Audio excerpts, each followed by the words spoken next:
could be essentially psyops, messaging towards the Iranians that they shouldn't expect an off-ramp, and that's consistent with what Donald Trump said about the time for talking being too late. I mean, I'm not utterly convinced, to be honest, that the Iranians were up for talking either, and it's not clear who would be doing the talking, but I think that essentially that's an expression that hostilities, as I say, are not ended and are not likely to be anyway anytime soon. Let's get a view on what's going on in the world right now, though, with Catherine Philp, the Times World Affairs editor. Good morning.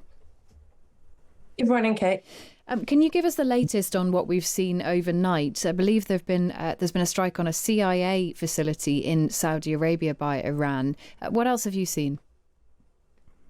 There's been quite a few attacks on Saudi Arabia, but quite a lot that have been repelled. I mean, I think that just to give an overview of what's happening, I think it would be accurate to say that hostilities have not ceased on either side. There's no sign of let-up from the Iranian side, striking in the region, and no sign of let-up on the Israeli-American side, striking Iran, including, intriguingly, a lot of the internal security structures. So some bases of the Basij, who are the volunteer militia who suppress dissent, and on the Revolutionary Guard as well, who operate both inside and outside of the country.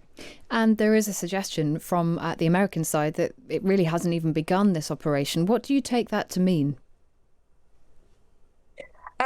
Well, it could mean one of two things. It could be essentially psyops, messaging towards the Iranians that they shouldn't expect an off-ramp, and that's consistent with what Donald Trump said about the time for talking being too late. I mean, I'm not utterly convinced, to be honest, that the Iranians were up for talking either, and it's not clear who would be doing the talking, but I think that essentially that's an expression that that hostilities, as I say, are not ended and are not likely to be anyway anytime soon. So that is messaging, but forceful messaging.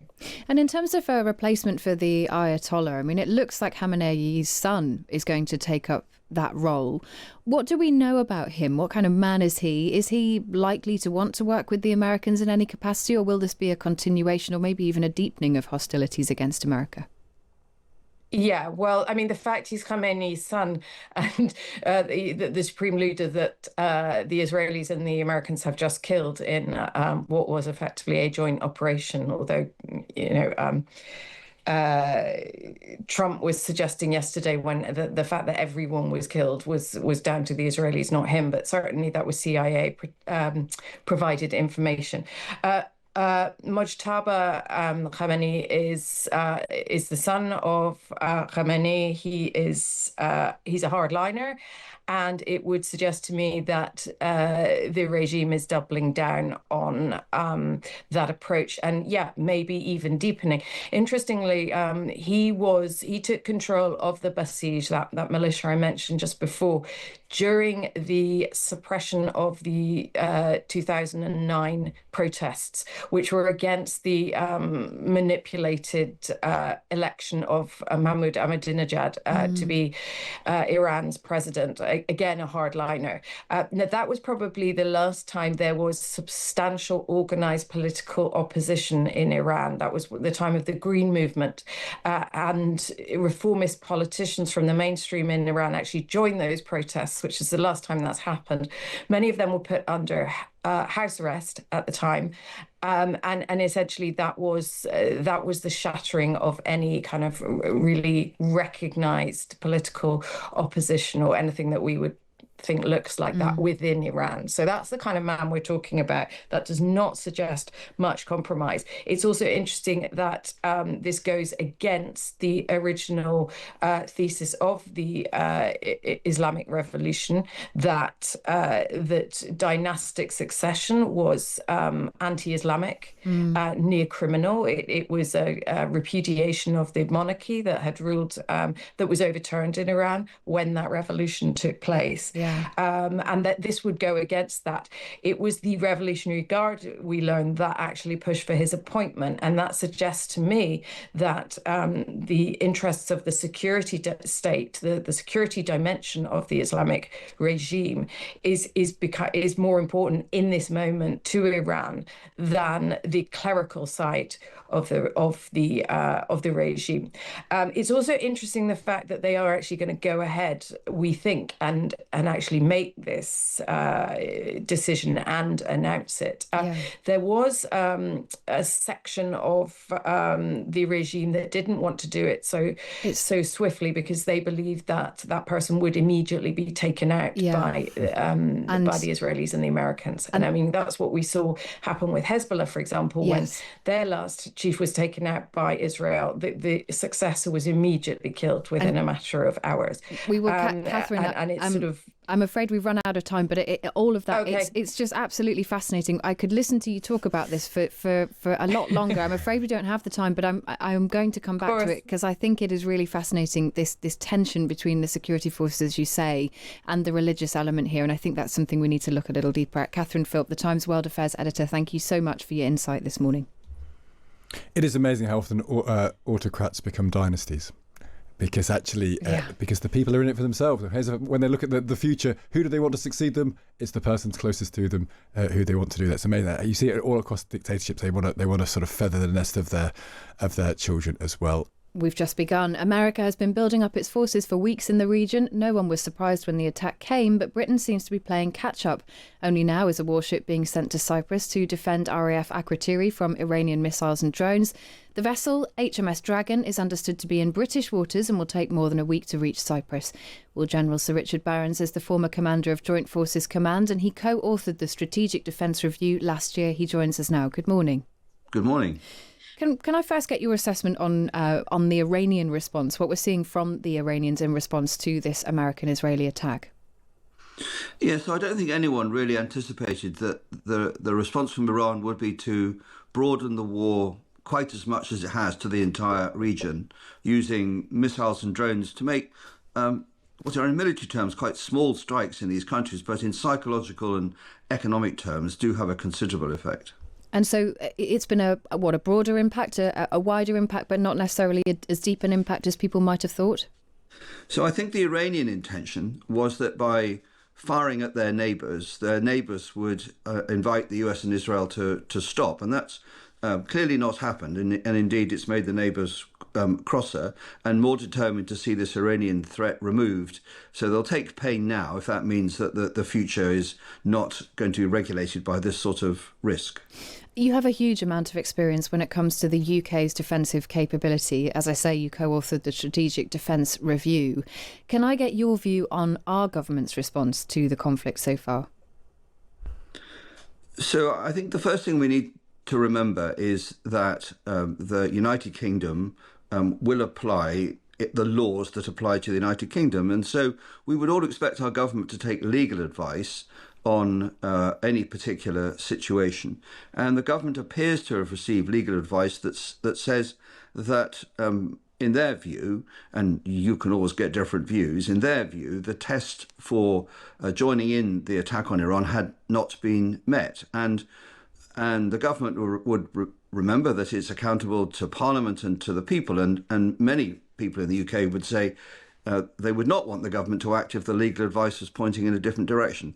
Other countries have so far taken a different view. But what the government, I think, had not really foreseen, because some of these things are unforeseeable in the way we've talked about, is that the Iranian response would touch quite so many British citizens in the Gulf and, of course, the British bases in places like Cyprus and Bahrain. And was that a misstep? Was that a mistake? Because, it wasn't unforeseeable that Akrotiri might be vulnerable. It wasn't unrealistic to think that the UK would put a ship in that area. We have absolutely no ships in the Gulf at the moment. We are sending HMS Dragon.